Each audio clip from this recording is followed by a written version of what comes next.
Racist, HOA, Karen find me while I loaded my car. Didn't know who I was. It cost them $675,000. Kim pressed the bright orange violation notice flat against my windshield like it was a warrant. "You are in serious trouble," she said, loud enough for the whole parking lot. "This is unauthorized moving activity. I'm pressing charges." I was standing there with a box in my hands, next to my own car, 10 feet from my own front door. A couple of neighbors had stopped on the sidewalk, watching like it was a show. Kim tilted her phone up, already recording me. "Identify yourself. Who are you visiting? This is private property. You people can't just load up here like it's a public lot." I felt that familiar burn in my chest, the one every black man in America knows when someone decides you don't belong. I set the box down slowly. "I live here," I said as calm as I could. "Unit 318. She smirked. "Then prove it, or I'm calling security and the police. I don't feel safe." The security guard shifted uncomfortably behind her. He knew me. The neighbors knew me. Kim didn't care. She jabbed at her tablet, adding an administrative fee to the fine right in front of me. I didn't raise my voice. I raised my phone. I took a photo of the ticket, the time, her badge, and the security camera right above us. "Ma'am," I said, "you just made this official. If you've ever had a power-tripping HOA try to treat you like a criminal in your own home, subscribe, because what she didn't know about me is exactly what turned that little orange ticket into a $675,000 mistake. And the best part? I never had to shout once. I moved into that neighborhood for one reason. I was tired of fighting at home. By fighting, I don't mean with my wife or my kids. I mean fighting systems. I'm a fair housing and civil rights compliance consultant.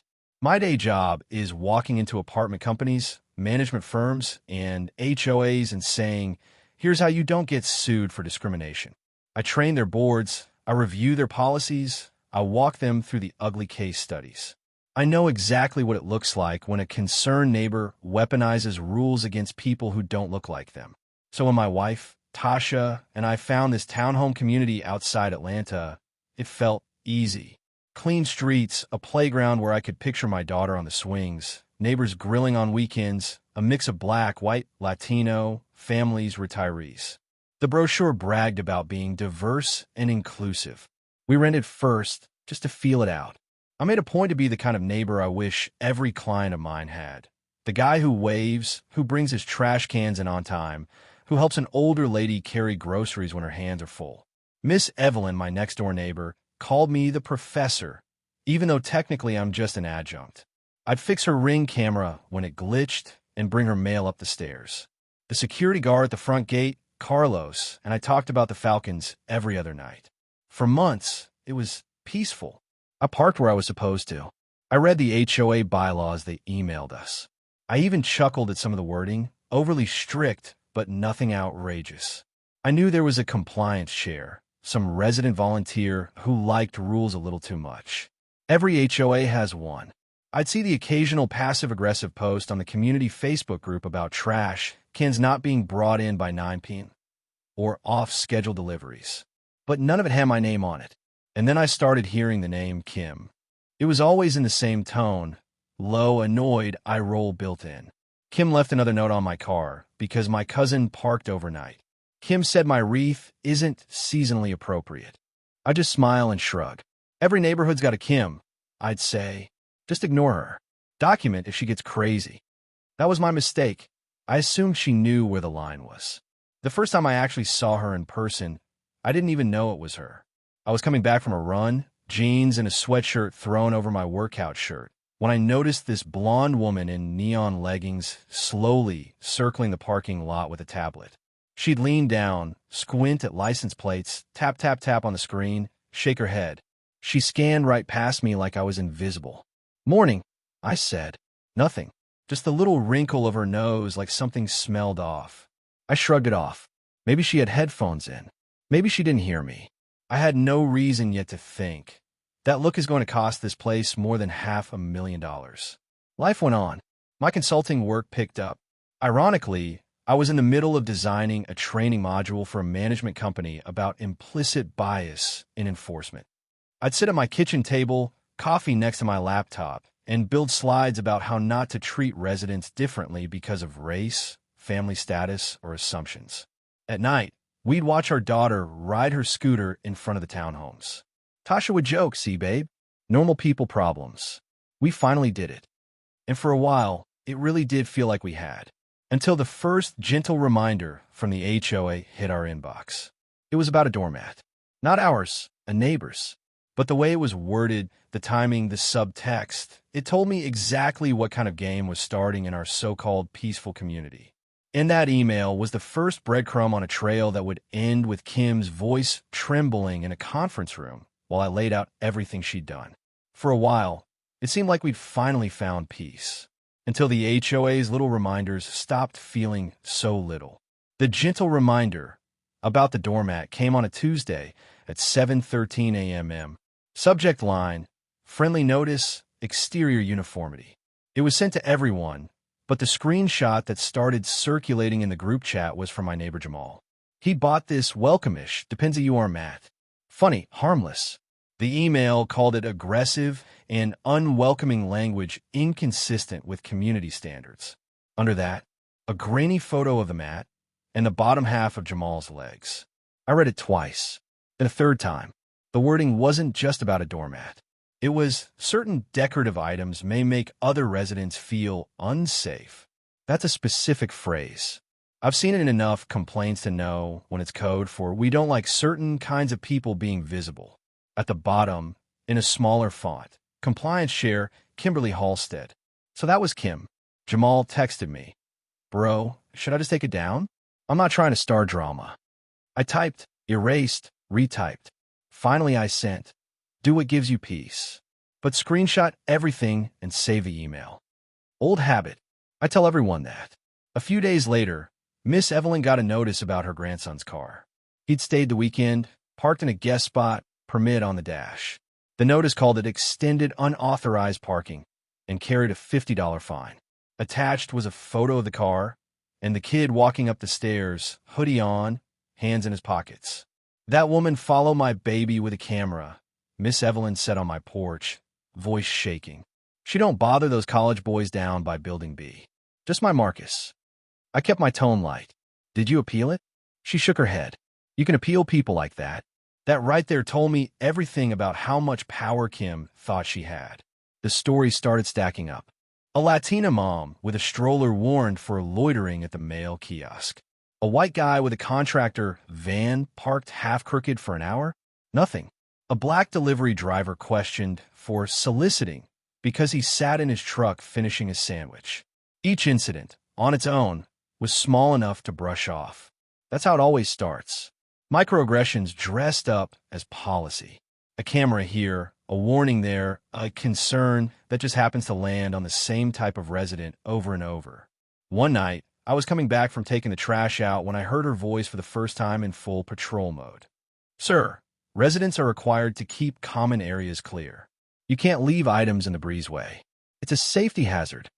A college kid from Building C stood there, holding a laundry basket halfway between his door and the stairs. He blinked. "I'm literally just locking my door. It's been here for like 10 seconds. Kim raised her tablet like a badge. "I've documented it. Repeated violations will result in fines. We've had issues with certain groups leaving junk out." Certain groups. I watched from the shadows, invisible again. The kid mumbled an apology he didn't know and rushed inside. Back in my kitchen, I opened the community portal and started a new folder on my desktop. HOA, enforcement, screenshots, dates, names. I wasn't angry yet. I was alert, because individually, these were gnats. Together, they told a pattern. Selective enforcement, vague standards, phrases like "you people waiting in the wings." At that point, I still thought I'd stay in my lane. I wasn't their consultant. I was just a neighbor who knew what to look for. So when the first notice with my own name on it arrived, part of me almost laughed. Parking technicality, $25. I paid it online, no argument, just to see how the system worked. I didn't know then that Kim saw my swift payment as something else entirely. Proof that she could push a lot harder. And the day she decided to push harder on me was the day this stopped being annoying and started being a case. If you're already seeing where this is going, hit the like button so this story hits more people stuck with their own neighborhood, Kim. Because that first dumb little ticket, I thought it was just a nuisance. I had no idea it was only the opening move. After that first little parking ticket, Kim got bolder. It started with the stairs. I'd walk to the mailbox, and if she was out doing her rounds, her eyes would lock on me like I'd set off an alarm. Tablet clutched to her chest. Chin up, that tight little smile that never reached her eyes. One afternoon, I was loading groceries with my daughter, Nia, handing her the light bag so she could help Daddy. Kim slowed her SUV behind us, blocking half the lane. She rolled down the window. Just so you're aware, extended loading in the fire lane is not allowed. We weren't in the fire lane. We were in my marked spot, same as every other Saturday. I wiped my hands on my jeans. We're in our assigned space. We'll be done in a minute. Her gaze flicked from me to Nia, then back. We've just had issues with people bringing in items to resell. It attracts the wrong crowd. I'll be keeping an eye on it. Nia whispered, Daddy, did we do something wrong? No, baby, I said louder than I meant to. We're fine. Within a week, the whisper started. Miss Evelyn knocked on my door, wringing her hands. Baby, I know you always help me with my Wi-Fi, but did you threaten that woman? I blinked. Threaten who? That Kim girl. She told the ladies at the pool you got hostile when she tried to talk to you about the rules. Said she might have to involve law enforcement if you keep pushing limits. There was the narrative. Hostile. Law enforcement. Limits. I laughed once. No humor in it. Miss Evelyn, the wildest thing I've done is pay a parking ticket on time. She nodded, but I could see the worry. Not just for me, for herself. People like Kim make everyone nervous because they don't play fair and they hold the clipboard. On the community Facebook group, a vague post went up. Reminder, all residents must follow loading/moving policies. Some recent incidents have made other residents feel unsafe. If you see something, say something. We will not tolerate harassment of our volunteers. The comments rolled in. Thank you, Kim, for keeping us safe. People forget this is private property. One lone comment from Jamal. Maybe don't assume your neighbors are criminals because they have boxes. It got buried under a flood of HOA defenders. I didn't respond. I just took screenshots, the post, the timestamp, who liked it, who commented unsafe. Then came the notes. A yellow sticky on my door. Reminder, bicycles must be stored inside, not on porch. Final warning, we don't own bicycles. An email, we received a complaint about loud music from Unit 318 after quiet hours. Please be respectful of other residents. At the time listed, I was on Zoom teaching a fair housing webinar about discriminatory noise complaints. I replied, polite, asking for details. None came, just a curt, it was properly documented. Neighbors started glancing away when I waved. Not all. Jamal still nodded. Miss Evelyn still brought over extra pound cake, but enough that I noticed. A mom I'd chatted with at the playground suddenly grabbed her son's hand and steered him away when I walked up. She wouldn't meet my eyes. I caught snippets as people passed.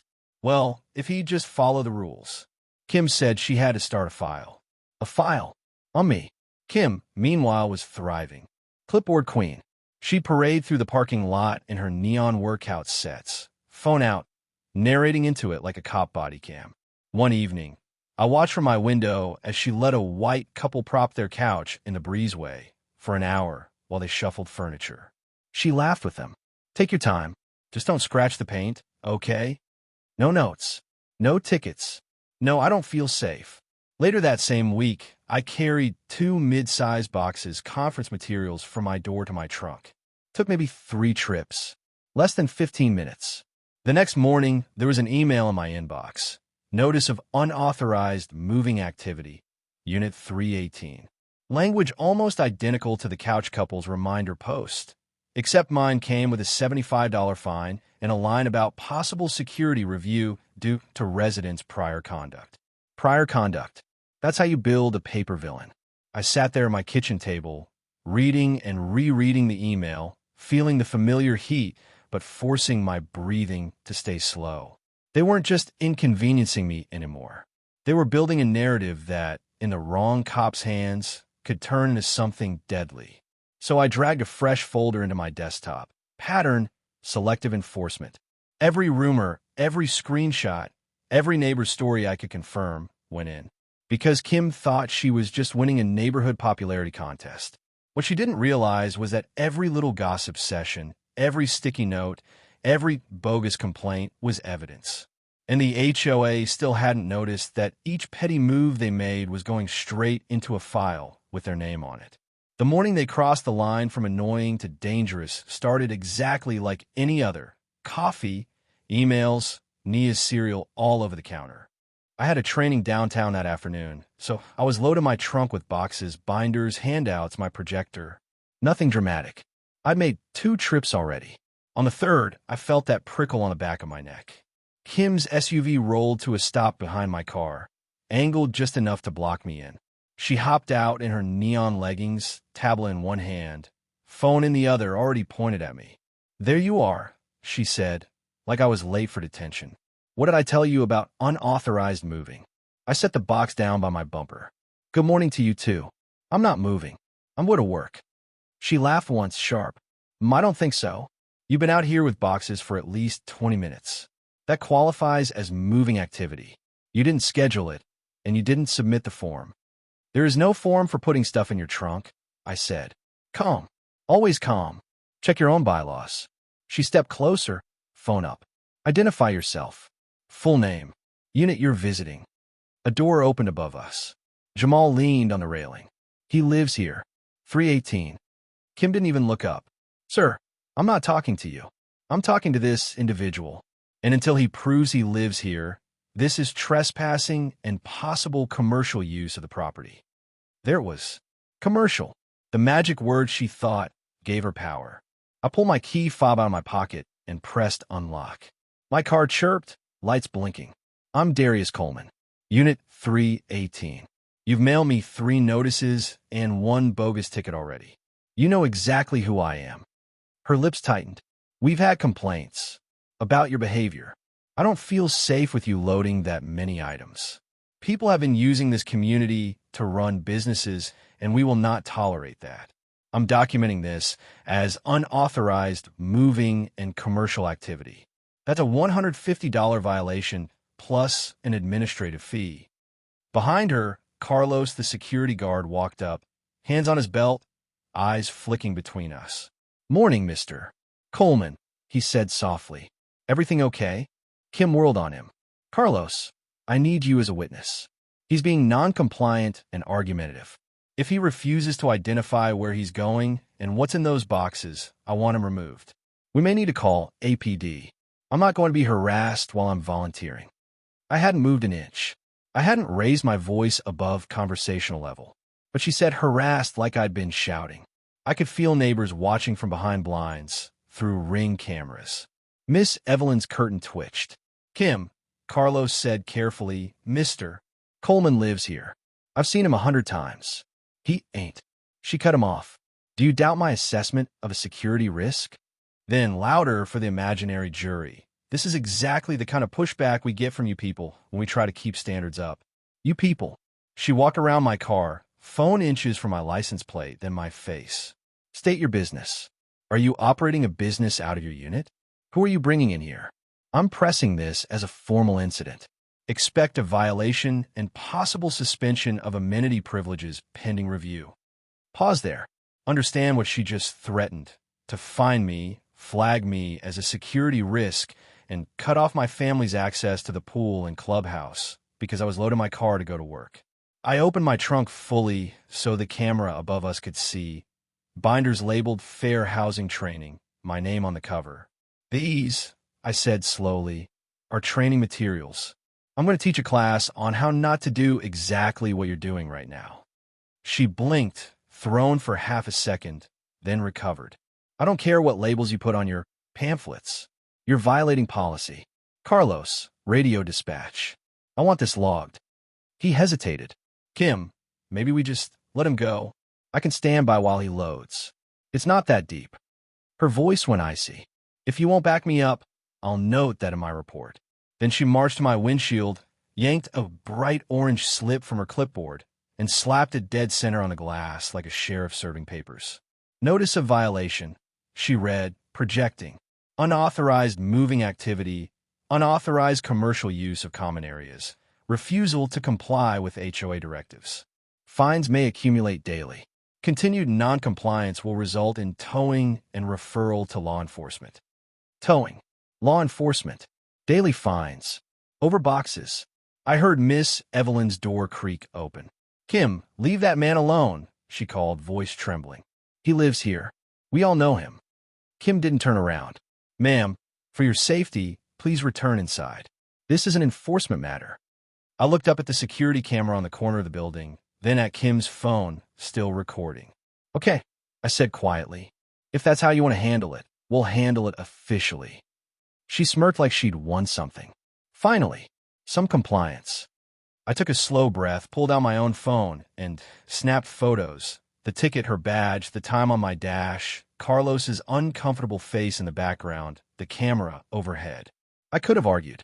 I could have matched her volume, her theater. But why would I fight in a parking lot when I knew exactly how to fight on paper?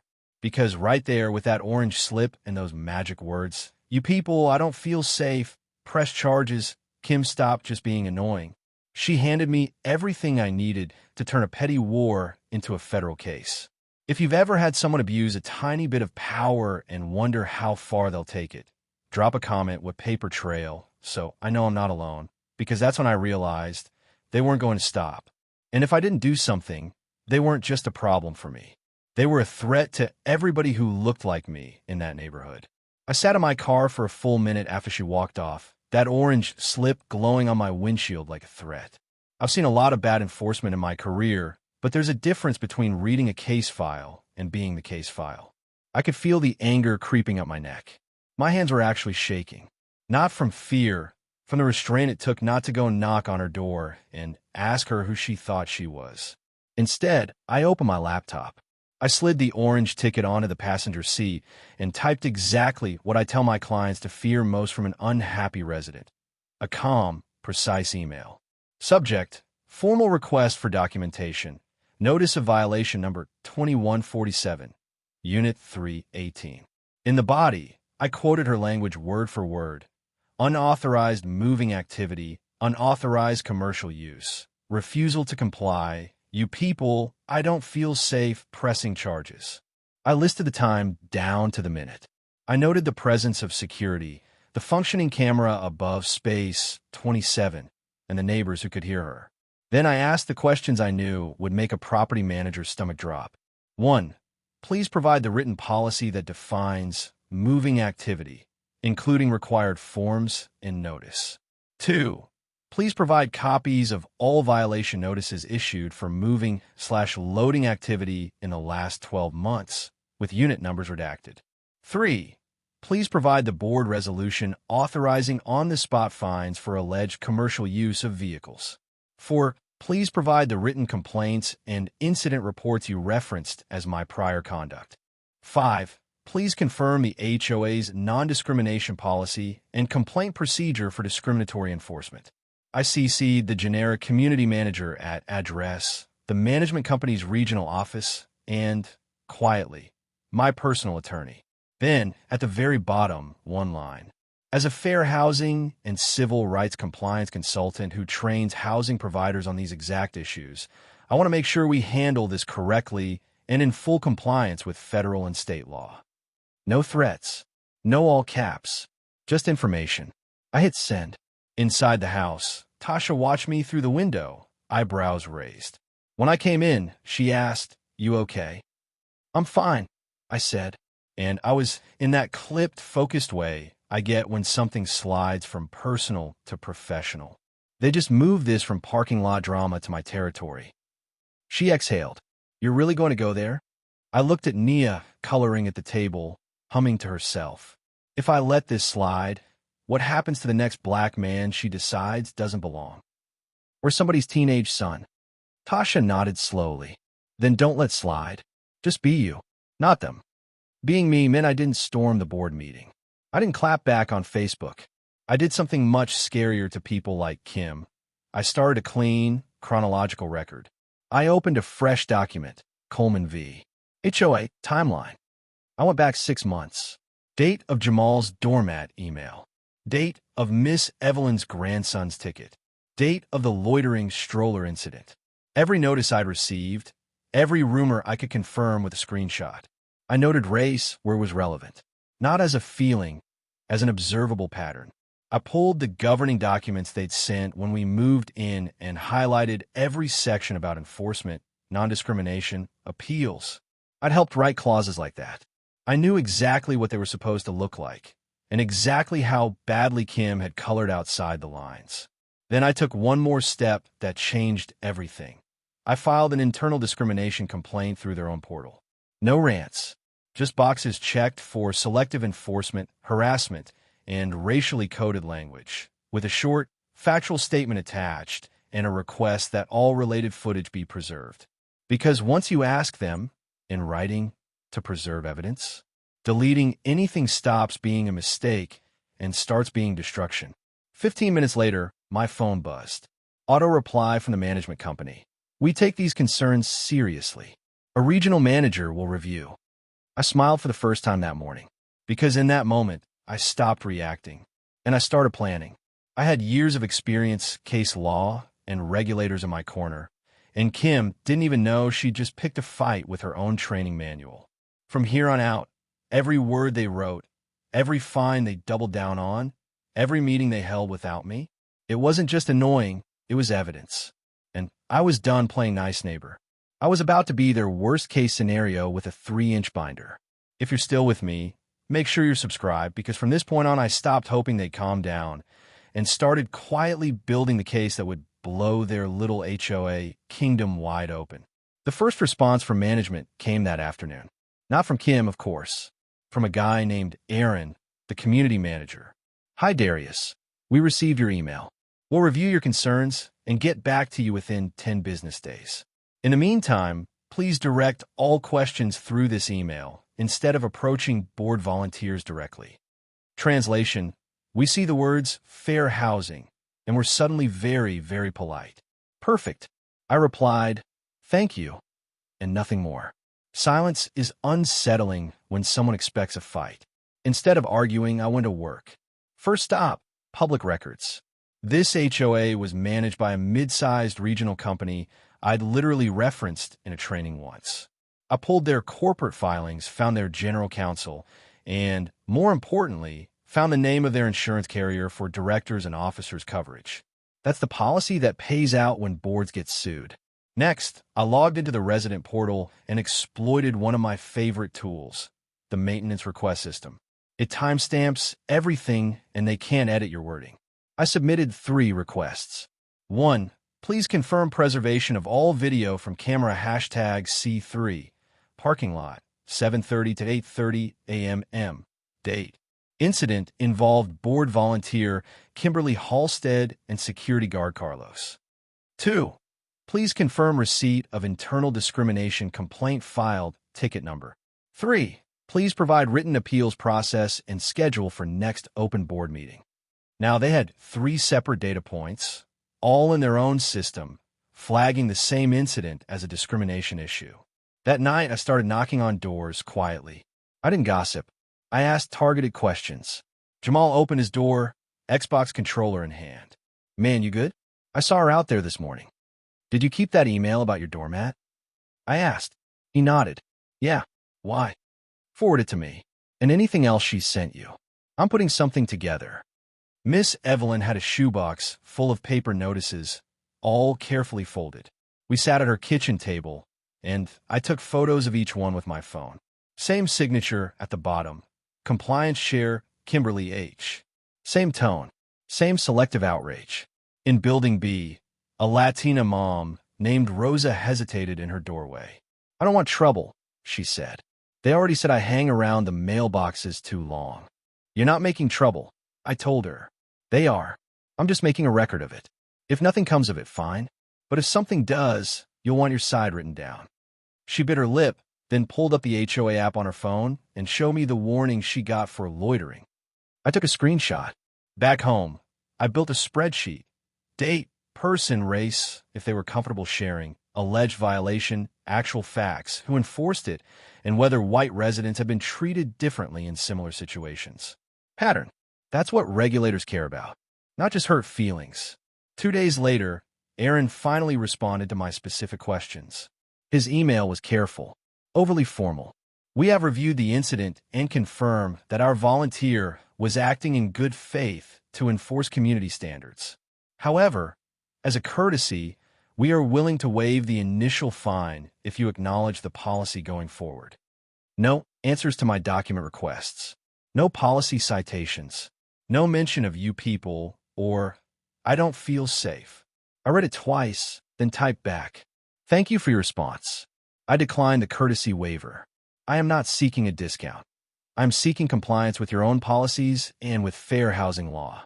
Please respond to requests 1 to 5 in my prior email within 5 business days. Absent that, I will assume I need to elevate this to the appropriate agencies. CC, Regional Manager.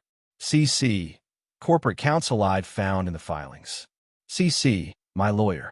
And, for the first time, I added one more CC, a HUD regional intake email address. I didn't file the formal federal complaint yet. I just let them see the address. That's when the tone shifted. Mr. Coleman, the regional manager, wrote the next morning, we were not aware of the specific language allegedly used. We are opening an internal investigation. Please allow us time to gather statements and review footage. Internal investigation. Magic words. I replied, of course. Please confirm in writing that all related video, emails, and notes will be preserved. Also, please add my discrimination complaint to the agenda of the next board meeting. I intend to attend. Now, they had to either put on the record or explain to HUD why they didn't. While they stalled, I built my binder. Physical, because paper carries weight. Tab 1, Timeline. Tab 2, Governing Documents with highlighted sections. Tab 3, Enforcement Examples, Black and Brown Residents. Tab 4, Non-Enforcement Examples, White Residents. Tab 5, My Own Incident, Photos, Transcript as best as I could recall her words. Tab 6, Draft HUD Complaint, already filled out, missing only dates of their inevitable mistakes. I wasn't rushing. I was patient, because the more they tried to defend Kim instead of fix the problem, the more they were writing my complaint for me. All that was missing now was one thing, an undeniable on-the-record moment where they chose Kim's ego over the law. I needed them to step right into the trap, and the invitation I was waiting for showed up exactly how I'd hoped it would, a special emergency board meeting about recent security concerns with my unit number in the subject line. They thought they were setting the stage to discipline me. They had no idea I was about to turn their own meeting into Exhibit A. If you're the kind of person who takes notes when people in power start lying, hit subscribe, because the way they walked into their own ambush at that meeting was almost painful to watch. The emergency meeting email was exactly the bait I'd been waiting for. Subject line, Special Security Session, Unit 318 Concerns. Not discrimination complaint. Not enforcement review. Nope. I was the problem they had to contain. They scheduled it for a Thursday night in the clubhouse. Board members and affected parties only. No open forum. No Zoom recording. That told me they wanted this quiet. Perfect. Quiet means people get sloppy. An hour before the meeting, I laid everything out on my dining table. My binder, a slim laptop, a legal pad, and one extra thing. An envelope with HUD's logo on it. Not mailed yet. Just printed. A prop with teeth. Tasha watched me button my shirt over my t-shirt. You going to war? I smiled. I'm going to a meeting. She squeezed my hand. Remember, you don't have to prove you're calm. You already are. When I walked into the clubhouse, the air felt like a middle school principal's office. Fluorescent lights, stale coffee, folding chairs, and a horseshoe. At the far end, the board, 3 people behind a plastic table. Aaron, the community manager, sat off to the side with a laptop. Kim was planted right at the center, neon leggings and all, a stack of printouts in front of her like she was prosecuting a case. Her eyes narrowed when she saw my binder. This is a courtesy meeting, she said before I even sat down. We're here to address your ongoing non-compliance and some serious security concerns. Good. I said, taking my seat. So am I. The board president, a gray-haired guy named Ron, cleared his throat. Let's keep this civil. Mr. Coleman, we've had reports. Kim jumped in, voice tight with rehearsed outrage. Multiple reports. Harassment of volunteers, confrontational behavior, unauthorized business activity on property. I've documented repeated incidents, and frankly, I felt unsafe. There was again, unsafe. She slid a copy of the orange violation across the table toward Ron, like Exhibit A. This is just the latest. He was loading commercial materials, refused to answer questions, became aggressive. Aaron shifted in his chair. Kim, that's not exactly what the security report says. Her jaw flexed. Carlos is intimidated by him. That doesn't change what happened. Ron looked at me over his glasses. We just want to make sure everyone feels secure. Perhaps if you'd explain the nature of your business and why you were bringing those materials through common areas. I let the silence hang for a beat. You could feel Kim vibrating, ready to pounce. Then I opened my binder. Before we talk about my business, I said, we need to talk about your business. Specifically, how you enforce your rules and against whom. I slid a tab page to Ron. That's your own covenant language on non-discrimination and consistent enforcement. Highlighted. Here's the fair housing statute your attorney referenced when you wrote it. Also highlighted. Kim snorted. We're not on trial here. Yet, I said calmly. Right now, we're in fact-finding. Let's fact-find. I laid out 3 photos on the table. Jamal's doormat email, Miss Evelyn's grandson's extended parking ticket, and a screenshot of Rose's loitering warning at the mailboxes. All of these, I said, tapping each, were enforced by you, Kim. All against residents of color. All for things white residents routinely do without a single notice. I have dates, times, and comparison photos if you'd like to see them. Ron's eyes flicked to Aaron. Aaron suddenly found something very interesting on his laptop. Kim folded her arms. Those were legitimate complaints. People felt uncomfortable. I nodded slowly. Right, uncomfortable.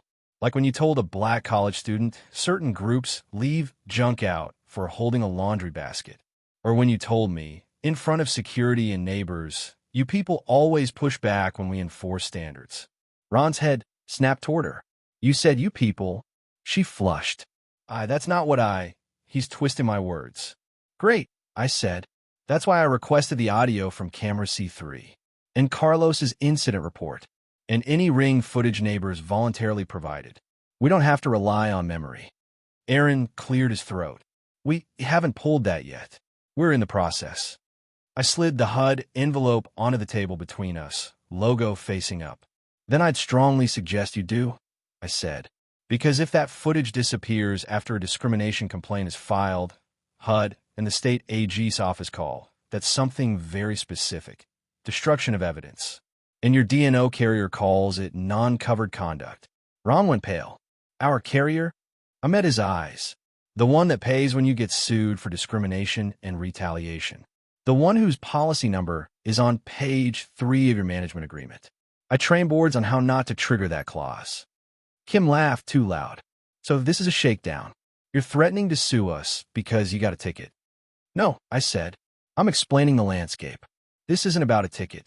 It's about a documented pattern of selective enforcement, racially coded language, and retaliation against a resident who complained. I flipped to another tab and read, calm as a lecture, refusal to comply, possible trespassing, I don't feel safe, press charges, all directed at me while I loaded my car outside my own front door. Meanwhile, white residents move furniture, host garage sales in the lot, run side hustles out of their garages without a peep from you. I have names if you'd like to confirm. Ron looked at Aaron again. Is that accurate? Aaron didn't answer directly. What I can say is we haven't issued violations in those other scenarios. So no, I said. No consistent enforcement. Just me. And my neighbors who happen to look like me. Kim's voice went shrill. Maybe if you people didn't constantly push boundaries. Silence. She'd said it again. In a room full of witnesses. Ron closed his eyes for half a second, like he'd just watched a car accident in slow motion. Kim, he said low, that's enough. I wrote the time down on my legal pad. 7:42 p.m. You people on the record. Thank you. I sat back. Here's what's going to happen. You're going to produce the documents I requested. You're going to preserve every second of footage and every email. You're going to suspend all enforcement activity against me and the residents I've identified until an independent review is complete. Or, I tapped the HUD envelope. I file this tomorrow morning and let the feds, the state, your insurer, and my attorney sort it out for you. Ron swallowed. Kim opened her mouth to protest. And that was the moment they had to choose, double down on Kim's ego or admit out loud that this wasn't just a ticket issue anymore. When they scheduled that emergency meeting to talk about security concerns, they thought they were putting me on trial. What they didn't realize was that room, that night, was the stage for their own downfall. And I just handed them the script. Because when they made their choice in the next few minutes, it would seal everything that came after. And it would hurt them in the only place HOAs really feel pain: their budget, their board seats, and their precious insurance policy. Ron rubbed his forehead like he could feel the migraine forming. "Mr. Coleman," he said slowly, "what exactly are you asking for here?" I slid a single page across the table, printed in 12-point font, bullet points, no fluff. "Short version," I said. "Immediate halt of all enforcement against me and the neighbors I've identified. Independent review of your practices. And written confirmation that your volunteers will stop acting like police." Kim scoffed. "So you want special treatment?" I met her eyes. "No, I want equal treatment. But let's talk about special." I turned the page over. On the back was the HUD complaint draft. I read from it like I was teaching a class. Complainant is a black male resident. Respondent HOA, through its compliance chair, repeatedly used racially coded language, demanded proof of residency not required of white residents, and threatened to involve law enforcement while complainant loaded his personal vehicle at his assigned space. Enforcement actions were not applied to similarly situated white residents. Ron's face went a shade whiter. Aaron shifted again. Kim's jaw locked. "You really think HUD is going to get involved over a ticket?" she snapped. I flipped to tab 5 and laid out my spreadsheet, turned so the board could see the columns. "This isn't a ticket," I said. "This is 23 documented incidents in 12 months where black and brown residents were cited for things white residents did without a word. That's called a pattern. HUD loves patterns." I tapped another sheet. And here's the fun part: the retaliation timeline. Date: I filed my internal complaint. Date of your Facebook post about harassment of volunteers. Date you double my fine and threatened to yank my pool access. You did all of that after I reported discrimination. That's textbook retaliation. Aaron finally spoke, voice thin. We didn't double the fine. That was an administrative fee. Stacked on top of the original, after I asked for policies, I cut in. A jury is going to hear that as, he complained, so we hid his wallet. So will your insurer. Kim leaned forward. We're volunteers. We're allowed to feel unsafe when a man starts. Kim. Ron's voice had steel in it now. You need to stop talking. I didn't raise my volume. I just kept laying bricks. Here's what happens next if you decide this is all overblown, I said. I file with HUD and the state. They notify your carrier. Your carrier appoints defense counsel at $300 an hour. You spend the next 18 months producing emails, footage, minutes for investigators. You sit for depositions about every you people, and I don't feel safe you've ever said. I slid another sheet across, an estimate I'd mocked up. Best case, you burn 180 grand in legal fees before you even talk settlement. Worst case, you lose, or you settle anyway, because your carrier doesn't like the optics of a white compliance chair policing black residents' trunks. Ron scanned the numbers, lips moving. Aaron's eyes widened when he hit the total at the bottom. Kim laughed, brittle. You're bluffing. People threaten to sue all the time. People do, I agreed. But I don't threaten. I document. I file. And I testify. I let that hang there, then added, almost casually, by the way, the training I was loading into my trunk that day, it was for a management company just like yours, on how HOAs expose themselves to six-figure liability when volunteers play cop. Aaron looked like he might be sick. Ron pushed his glasses up. What are you asking us to do tonight? Tonight, I said, you vote to rescind every violation against me. You put in writing that there will be no retaliation for my complaint. You commit to an external audit of enforcement practices, and you remove Ms. Halstead from any enforcement role pending that review. Kim exploded. You can't remove me. I've given years to this community. This is a witch hunt because he doesn't like being told no. I tilted my head. Kim, you called security on a resident loading his car at 8 a.m. and said you might have to press charges because he wouldn't detail what was in his boxes. Then you called him you people twice. This isn't a witch hunt. It's cause. Ron turned to Aaron. If we don't do this, what happens to our insurance? Aaron swallowed. If HUD accepts the complaint and the carrier thinks we were reckless, they can deny coverage or drop you at renewal. Then any settlement comes straight from assessments. Special assessments. Those two words will sober any board faster than coffee. Ron stared at the table for a long moment. The room was so quiet I could hear the clock over the kitchenette. Then he said, "Put the recorder on." Aaron fumbled with his phone. Hit record. Ron squared his shoulders. For the record, he said, voice formal. The board acknowledges receipt of Mr. Coleman's discrimination complaint. Effective immediately, all enforcement actions and fines against his unit are suspended pending independent review. Further, the board votes to remove Ms. Halstead from her role as compliance chair until that review is complete. Kim shot to her feet. You can't. We just did, Ron snapped. Sit down, Kim. I watched her sink back into her chair, color rising in her face, breathing shallow. For the first time since she slapped that orange ticket on my windshield, she didn't look smug. She looked scared. I closed my binder. I appreciate you putting that on the record, I said. You just made my HUD filing a lot simpler.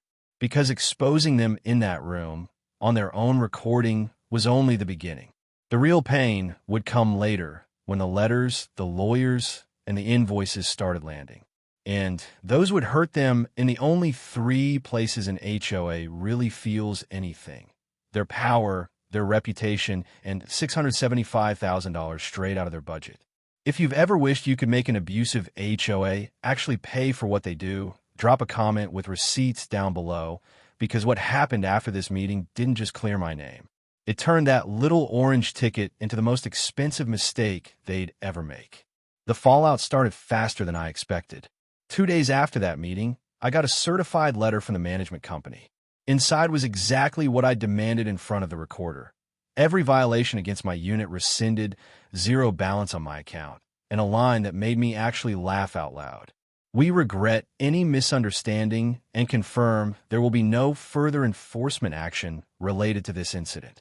They didn't dare say sorry, but the subtext was clear. Please don't file the HUD complaint. I filed it anyway. Not out of spite, out of principle, because waiving my fine didn't erase the pattern. It didn't unfrighten Miss Evelyn's grandson or Rosa at the mailboxes. And it definitely didn't erase you people from Kim's vocabulary. HUD moves slower than TV, makes it look, but when they move, they move. First came the intake confirmation, then the notice to the HOA and the management company, copied to their insurer. You could feel the panic through the emails. Suddenly, everything was Mr. Coleman, and we value diversity. They scheduled mandatory interviews. Investigators pulled footage. Neighbors got letters asking for statements. Carlos called me one night and said, "Man, they got me in a conference room for 3 hours replaying that morning." I kept my answers consistent, calm, documented. Dates, times, who said what. I sent them my binder, digitized, indexed. I didn't have to embellish. Their own words were bad enough. Meanwhile, the money meter started running. The board had to hire outside counsel. HUD cases aren't something you hand to the cheap HOA lawyer who writes your dog poop letters. Their D&O carrier-appointed defense, too. 2 sets of attorneys, billing by the hour, all copied on every email, every scheduling call. I saw some of the numbers later in discovery.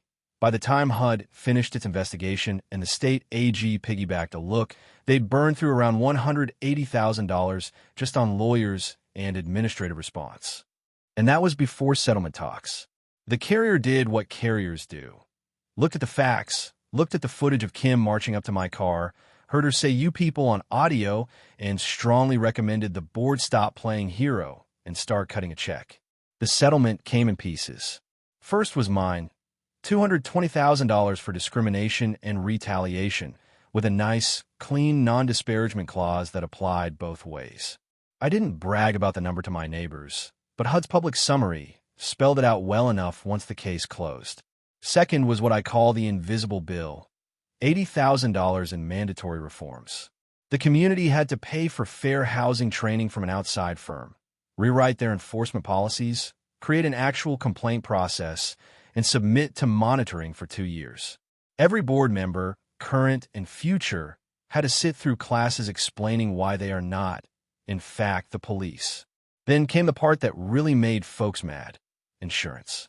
The carrier covered the bulk of the settlement, but they hit the HOA with a $95,000 deductible and an immediate premium hike. Overnight, their nice, comfortable policy turned into a financial anchor. To cover it, the board did what HOAs always do when they're bleeding. They approved a special assessment. $600 per unit, due in 2 installments. You could hear the outrage through the walls. How did this happen? Why are we paying for Kim's mouth? What do you mean federal discrimination case? At the next open meeting, the clubhouse was packed. This time, they had to let cameras in. Neighbors stood up one after another, waving their assessment letters. A retiree from Building D looked right at the board. I watched that woman follow kids around with a camera for months. Y'all knew who she was, and now you want me to pay for it? Kim wasn't at that meeting. Her resignation email had gone out quietly the week before. Stress, she claimed. Toxic environment. But everyone knew the truth. Her name had become shorthand. "Don't go full Kim" was the new joke anytime someone nitpicked a rule. Ron announced new policies in a voice that sounded 10 years older than when I'd met him. No board member or volunteer may confront residents about alleged violations in person, he read. All enforcement will go through management in writing. No more ad hoc security patrols. No more asking people to prove they live here at random. They also implemented a formal appeal process posted on the website with timelines they had to meet. Notices now had to cite specific sections of the covenants, and enforcement statistics by category would be reviewed quarterly, with race-blind data, but consistent enough that patterns couldn't hide. My personal record with the HOA? Wiped. A letter in my file explicitly said I was in good standing with no violations on record.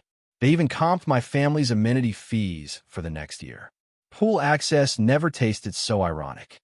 But there was one thing that still bothered me. The neighbors who'd been hurt before me, who didn't know how to push back, who'd paid fines or moved out quietly because they thought they were the problem. So I did something small but important. I volunteered, not for the board, I'm not that much of a masochist, but for a new resident advisory committee they created under the settlement. Now, when someone gets a weirdly worded notice, they have somewhere to bring it besides Facebook drama. We look at it together. We ask, is this about safety or about somebody's bias? Kim thought a $150 ticket and some public shaming would keep me in my place.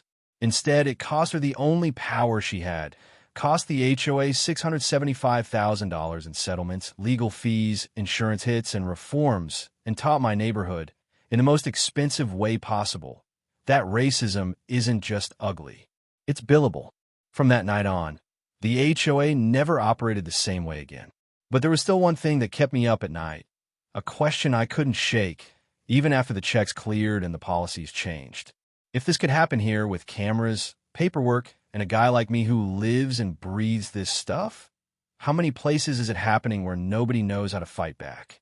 Hit the like button if you think more people need to hear that answer, because what this HOA went through is ugly, but it was nothing compared to the mess I watched unfold in the next community that thought they were untouchable. After all the dust settled, life in the neighborhood didn't suddenly turn into a utopia. The sidewalks didn't glow. The HOA didn't become a charity overnight. But you could feel something had shifted. For one, the parking lot got quiet. No more neon legging patrols circling slowly with a tablet, hunting for violations. No one lurking behind SUVs, filming people taking groceries out of their trunk. You could actually hear kids laughing again instead of that tight, nervous silence when Kim used to come around. The first Saturday after the settlement, I was loading my car for a weekend trip. Same trunk, same spot, same kind of boxes. This time, the only person who walked up was Carlos. He grinned. "You good, mister Coleman? Need a hand?" "Nah, I'm good," I said. "Anything I'm doing look like unauthorized, moving activity to you?" He laughed, deep and relieved.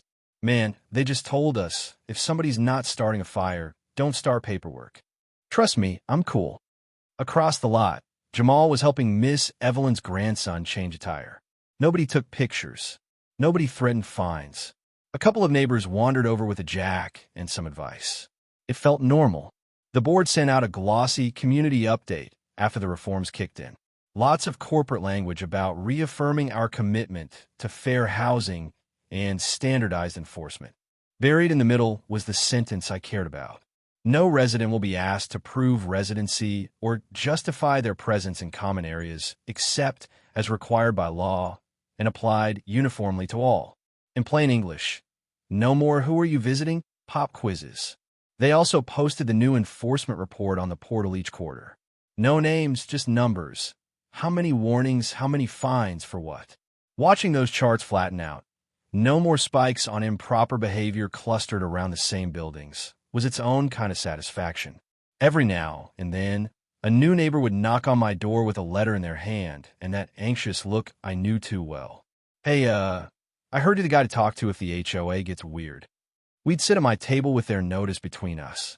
Most of the time now, it was something simple. Trash cans, Christmas lights left up too long. Annoying, but not targeted. I'd walk them through the appeals form anyway. "Here's the rule," I'd say. "Here's what they can and can't do. And here's the magic phrase. Please provide this policy in writing." Word traveled.